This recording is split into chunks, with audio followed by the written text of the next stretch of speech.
Okay guys, let's take a look at a major contributor to the concussion count. These are the knees. This, with a knee, with the grip on top, this is probably the hardest that you could hit another human being, is with a knee strike. I've even heard studies showing that a full-powered knee has the strength of a jackhammer, and we're going to take a deeper look into that today. Now, while you don't necessarily need them per se, most knees are done with some kind of grip.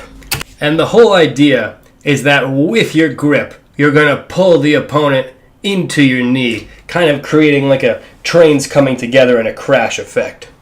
Now, there's a variety of different grips that you can use. I'll go over those in a later video in my clinch series. But for right now, just know, pull them in with that grip. We are going to start off with the spear knees. So take a look at this right here. Oof, right in the breadbasket. Terrible. Absolutely terrible. So a spear knee is probably the most basic kind of knee that you can throw. You want to think of it as spearing into the target and not coming up. So think of it kind of traveling at 45 degrees toward the target. Now, when I do this, I want to make sure I bring my foot towards my butt. That's going to make my knee harder and make it do more damage. And if you're going to throw one, you might as well do as much damage as you can.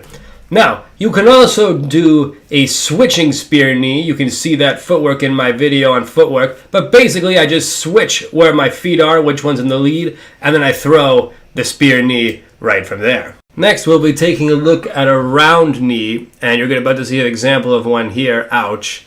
That didn't look fun. And then Demetrius Johnson just finished Cejudo with a flurry there. A round knee is different than a spear knee in that it comes from around. So look, I bring my knee up, then I'm going to hit with the inside of it on that target there. So these kinds of knees do less damage than a spear, but they're more versatile. You can get them from all kinds of weird, crazy angles. Alright, so now we're going to start getting a little more fancy with it. These are the jump knees. Ouch. Very painful. And they can be done in a couple different ways. Basically, you're just going to jump up and throw the knee.